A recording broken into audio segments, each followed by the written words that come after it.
Hello everyone, it's me Bryson P. Did you know that the euro has secrets? I didn't, but apparently this video by Half Asleep Chris claims that there are secrets to the euro.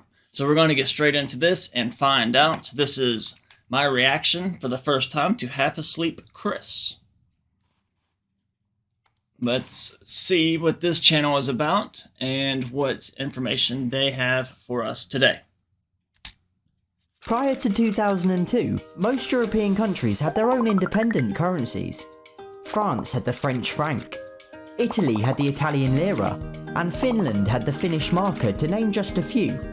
It made trade and travel a lot more complicated, as you needed to change your money for each different country, often incurring exchange rates, commissions and fees. What's more, there was often vast disparity between the values of each currency. Whilst the Italian lira banknote stretched all the way up to 500,000, the highest denomination French franc was only 500, so if you were visiting one from the other, it would be very difficult to gauge how much you were actually spending. In practice, it was a nightmare. The case for a shared common currency was therefore an obvious one, and it was an idea that had been talked about and was being worked towards for decades. Without getting into the precise history, the euro as we know it was first introduced for non-cash transactions on New Year's Day 1999, and then the first banknotes and coins on New Year's Day 2002.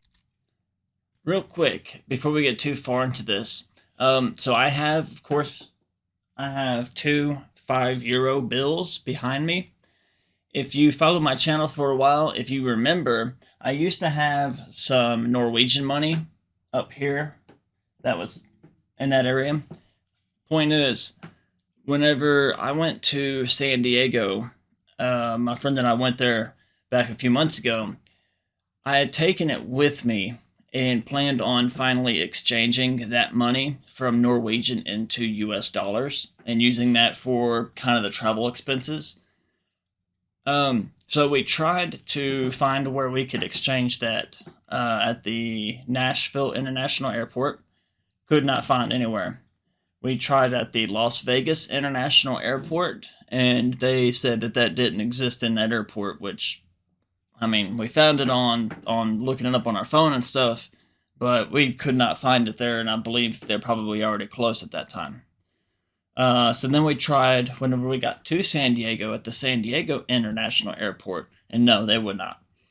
When we went to Mexico, right there at the San Ysidro border between Mexico and the United States, there was a lot of places where you could exchange pesos to US dollars, but nobody would take any type of foreign money from across the ocean.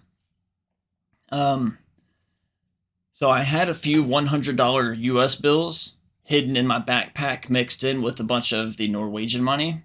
And whenever we were stopped by the Mexican police and searched and questioned and everything else that happened on that day, they pulled it out and all they saw was the Norwegian money instead of finding the US money, which would have easily been taken.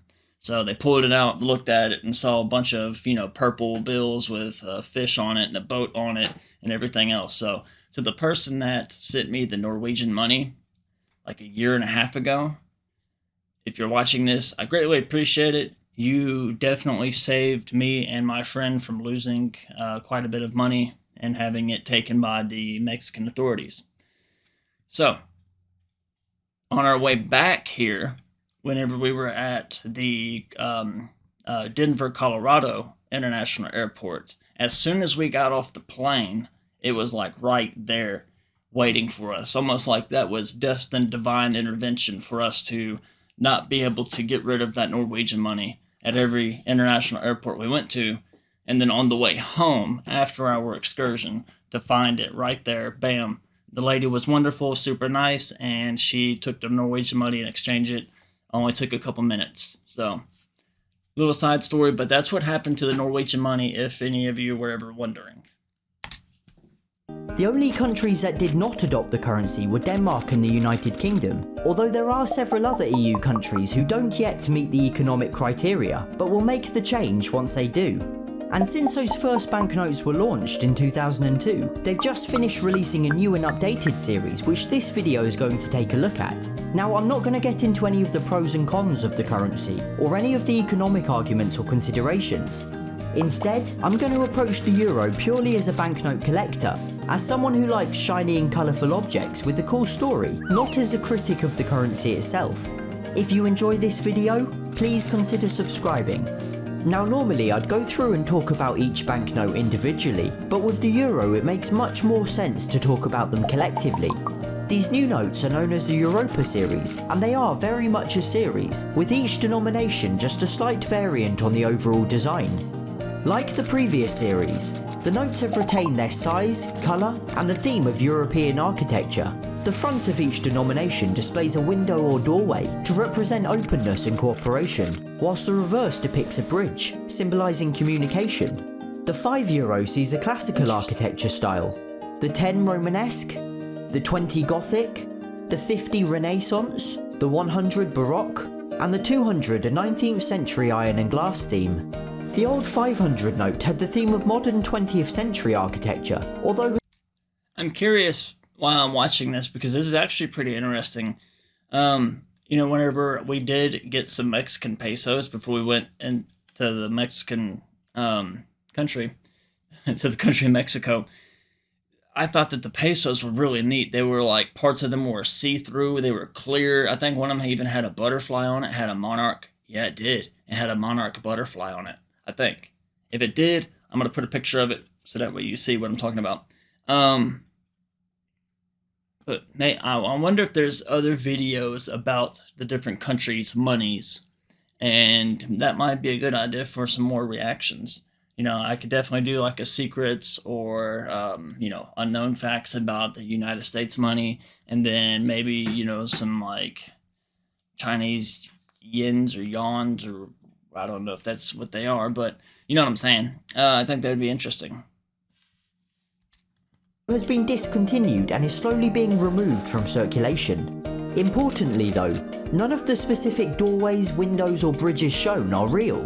They're fictional designs, intended to represent each of the original members but without unfairly representing one more than the other. Also, like the previous series, Okay, so that's an interesting fact.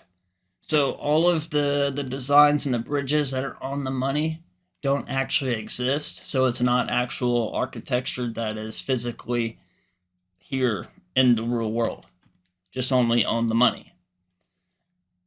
And if I understand that correctly, that's just very, very different from, of course, the United States money, where ours has presidents on it and has, you know, different things that are, of course, real, you know, like the Lincoln Memorial, the White House. I believe Mount Rushmore's on one of them. I'm not sure. But the things that are on our money is physically, tangibly real or existed. The reverse of each note features a map of Europe, although this time including Malta and Cyprus, who have both since joined the Eurozone, as well as a tiny section right in the bottom left to show the Canary Islands and some of France's territories. But that's about it for the similarities. So what exactly has changed? Well, the denomination in the bottom left has been replaced by one in green colour changing ink, making it difficult to replicate. And on the 100 and 200 notes, it even contains tiny euro symbols. There's also a larger holographic strip on the right, this time containing an image of Europa, a figure from Greek mythology after whom the continent was named. Europa can also be seen in the watermark of each note, alongside the denomination and piece of architecture, although admittedly it does kind of resemble a kid's drawing. In terms of other security features, both series are fairly similar. Obviously they all feature the Orion constellation, a group of 5 circles or donuts which can be detected by printers and computer software in order to prevent photocopying. This feature was included on banknotes in secret for many years, until a member of the public first detected it on a €10 note, hence the name and the fact that it sort of doesn't really resemble Orion. Under UV light, certain elements of the notes glow to indicate their authenticity, That's cool. including the stars in the flag and the stars around the architecture, as well as certain sections of the reverse. Okay, so that's really cool that stuff glows like that, and it has the stars glowing and everything else. It's always neat to figure out the different security features that money has, or like I found it fascinating, and I've watched a few different videos when I got my passport on the different security features that are on passports. Glowing flecks are also visible, something they purposely add into the paper, again to show their authenticity. But the new notes have added another really cool security feature in the form of these short diagonal lines on the edges of each note. If you fold the notes round to form a circle, they perfectly line up, indicating that the note is likely genuine, as counterfeiters can have difficulty being so precise with their printing. And these notes have introduced some microprint too, seen in the stars in the middle of the note. If you look extremely closely, you'll see the word euro repeating in 3 different alphabets. Again, something that counterfeiters.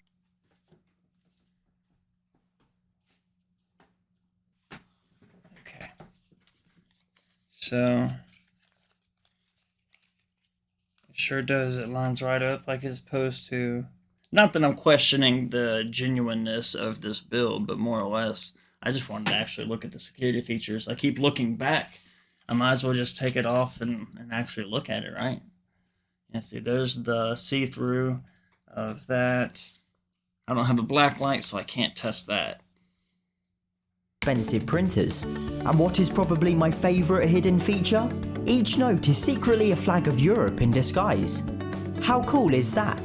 However, having said all that, you'd be right to accuse these notes of being boring. They're deliberately plain and devoid of any personality.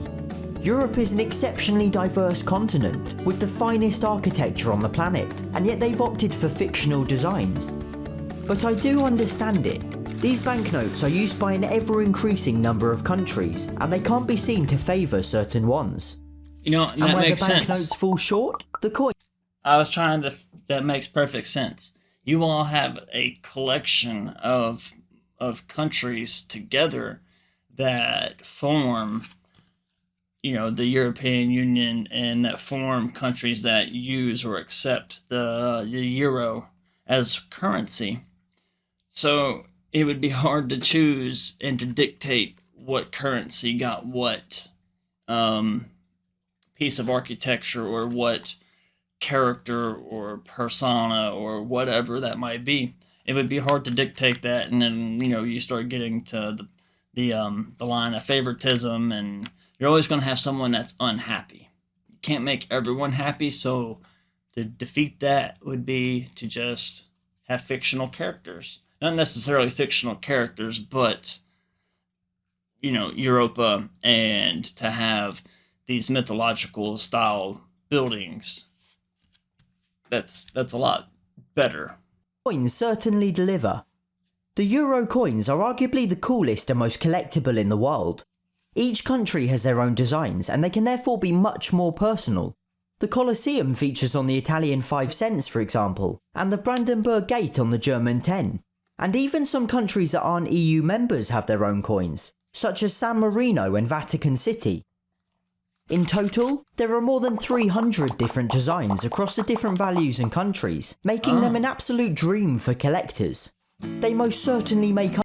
I did not know that. That would be cool, to have a collection of different coins from different. Well, that's like this. That's in a way kind of like how we have all of our quarters. Our $quarter coins. They introduced them. I can't remember when, but it was way back in the early 2000s. They introduced them first as each quarter, instead of having the eagle, the American symbol, bald eagle, and everything like that on the back of a quarter. They started having the states, and each individual state had its little design for the state. And then they started coming out with the state parks, and then now they have historically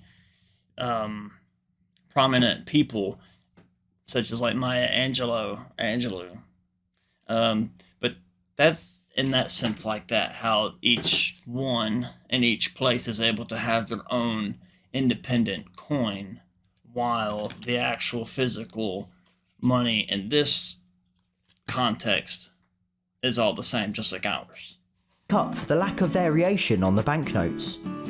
But if that's still not enough, there are some euro banknotes that are decidedly more interesting. This is a €0, a souvenir note printed on real banknote paper, with real security features and authorised by the European Central Bank. It has a watermark, glows under UV light, and feels and looks exactly as you'd expect a real euro to. And whilst this one features the Atomium in Brussels, like the coins, there are literally hundreds of different designs. Okay, I want one of those, and I need to figure out how to get one of those. That right there, that's what I want, is to find, other than just going on to the internet or something like eBay and buying one, I definitely need to get my hands on one of these at some point. So whilst the euros themselves might be slightly dull, that's necessary.